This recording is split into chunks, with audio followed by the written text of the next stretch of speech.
his whole career. Among others passing through the school when he was enrolled were future U.S. Senators from Maine William Pitt Fessenden and James Bradbury, a future U.S. Senator from New Hampshire, John P. Hale, Henry Wadsworth Longfellow, and his lifelong friend Nathaniel Hawthorne. Pierce then studied law under Levi Woodbury, a future Supreme Court Justice. In 1827, at age 22, Pierce became a lawyer and entered politics as an avid Jacksonian Democrat. At 24, he won a seat in the state legislature and served 2 terms in the U.S. House of Representatives, where he supported the 1836 gag rule to immediately table without consideration all anti-slavery petitions sent to the House. His endorsement of the gag rule was the beginning of his long career opposing abolitionists and supporting slavery and the South. Pierce did not support a plan of outright rejection of such petitions as the most hardcore pro-slavery legislators wanted, but the gag rule served the purpose of silencing abolitionists. The rule was, of course, a significant constitutional issue because many Northerners in the House, including former President John Quincy Adams, argued that tabling the petitions without reading them violated the right to petition guaranteed in the First Amendment. Later, in 1836, the New Hampshire legislature elected Pierce, at age 32, to the U.S. Senate. With the election of Harrison in 1840, along with a Whig majority in the Senate, he found politics less interesting. Pierce resigned from the Senate in 1842 and returned to New Hampshire, vowing he would never run for office again, in part because he hated the long separations from his family. He then started a highly successful private law practice, served briefly as U.S. Attorney under Polk, and returned as chairman of the New Hampshire Democratic Party, helping to turn the party into the most successful Democratic Party in the North.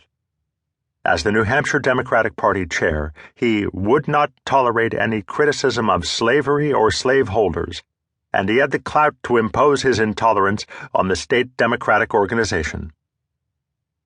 Pierce's purging of John P. Hale from the Democratic Party because of Hale's anti-slavery views in 1844 led to Hale's election in the Senate in 1846 by a combination of Whigs and anti-slavery Democrats. The Hale episode illustrated how Pierce's obsession with party unity, defining the Democratic Party as he saw fit, and his almost fanatical hatred of anti-slavery actually undermined the success of the party in his own state.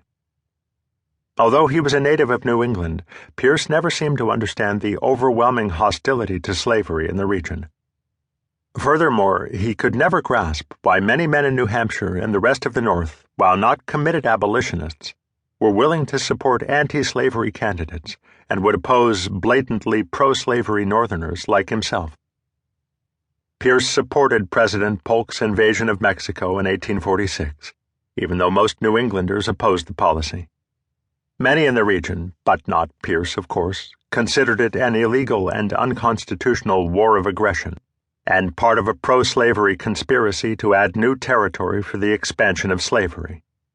In February 1847, President Polk, whom Pierce had known in Congress, appointed him as a colonel in a newly formed regiment, and then a few weeks later, a brigadier general.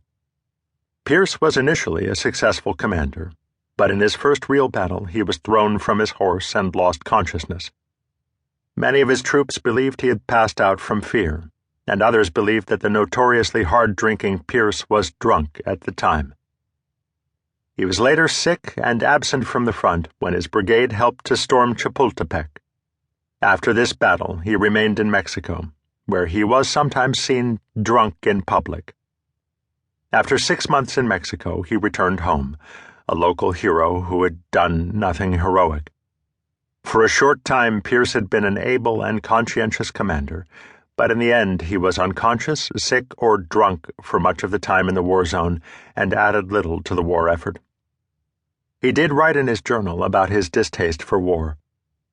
There can be no such thing as a profound sense of justice, the sacredness of individual rights, and the value of human life connected with human butchery.